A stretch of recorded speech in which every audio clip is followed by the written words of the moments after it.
दिन होने को आए हैं, हमें एसआई भर्ती परीक्षा जो 2021 की फर्जीवाड़े की भर्ती है पूरी तरीके से, इसके लिए हमारी लड़ाई आज इतने दिनों से कंटिन्यू लगातार चल रही है।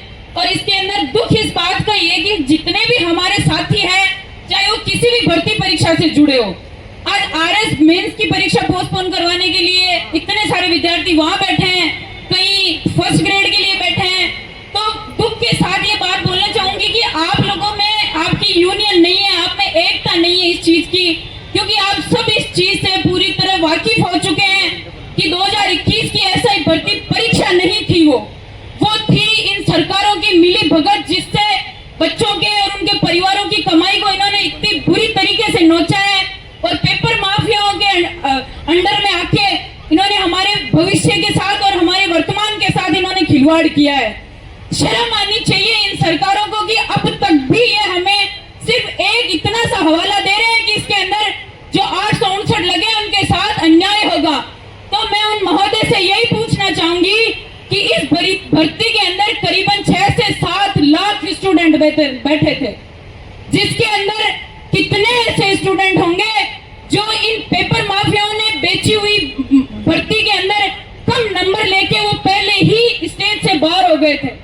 कितने ही ऐसे थे, 20,000 स्टूडेंट का सिलेक्शन पेपर पास हुआ था, उसके बाद वो फिजिकल में गए थे। क्या उन 20,000 के अंदर वो ईमानदार नहीं थे? क्या उनके परिवार सारे ही इतने सक्षम है कि वो उस चीज के लिए दुख नहीं जता रहे होंगे? क्या हमारे माँ बाप ने पैसा नहीं पाया? क्या हमारे माँ बाप ने हमारे लिए मेहनत नहीं करी? क्या हमारे पास इन चीजों के सवालों के जवाब उनके पास है? हमारे दुख का कारण वो बता सकते हैं?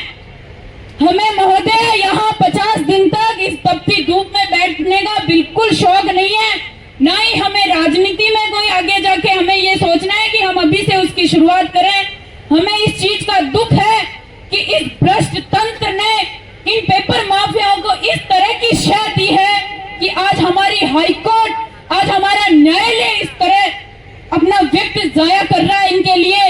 इनको बार बार चेतावनी दी जा रही है।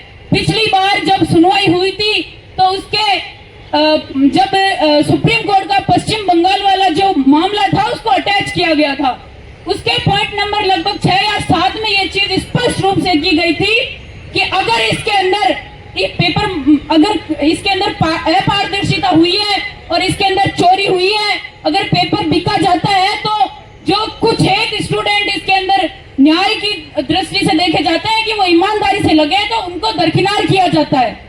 क्योंकि भ्रष्ट तंत्र के खिलाफ जो लड़ाई आज चल रही है हमारी तथ्य और प्रमाणों के आधार पर चल रही है।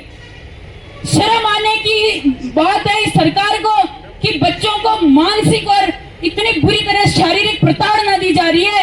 आरएस मेंस की तैयारी करने वाले आ रहे हैं, उसके अंदर 10 जने, 20 जने, 50 जने ऐसे होंगे जो अपने अपने बहन भाइयों या अपने साथियों के लिए लड़ रहे होंगे। हमारे साथ आज बैठे हैं, मैं धन्यवाद करती हूँ उन बुजुर्गों का, इन पेरेंट्स का जो हमारी लड़ाई में हमारे साथ है, क्योंकि हमारे माँ बाप शायद यहाँ नहीं आ सकते, लेकिन जो आ सकते हैं आज वो हमारे साथ कंधे से कंधा मिला के चल रहे हैं। हमने सरकारों से लड़ाई करी, हमने कानून से लड़ाई करी, हमने जेल के पीछे भेजा, हमने उन चीजों को तोड़ा, लेकिन वो कहते हैं इस सरकार को कि कायदे में रहोगे तो फायदे में रहोगे। जिस दिन युवा अपने इस उदारता से उग्रता पे आ गया, उस दिन ये सरकार सोच नहीं पाएगी कि युवाओं के साथ अन्याय करने का परिणाम होता क्या है। और हमें इस चीज पे बहुत धन्यवाद के साथ साथ बहुत गर्व महसूस होता है कि हमारे साथ सांसद महोदय इस लड़ाई में लगातार बैठे हैं। मैंने एब्सेंस दे दी होगी, लेकिन महोदय सांसद साहब ने, हनुमान जी ने यहाँ उपस्थिति देके ये बता दिया कि आज ये किसी राजनीतिक मुद्दे की लड़ाई नहीं है। ये उन युवाओं के दर्द की आवाज को लेके जा रहे हैं, ये उन युवाओं के लिए लड़ रहे हैं जो आने वाली पीढ़ी के लिए एक परिणाम साबित करेंगे, एक उदाहरण पेश करेंगे। क्योंकि जो भ्रष्ट तंत्र में, भ्रष्ट तरीके से इस तंत्र में जाके आने वाली पीढ़ियों के 50 साल बनाएंगे, आप सोचिए आपका कहां कहां पुलिस प्रशासन से काम नहीं पड़ेगा।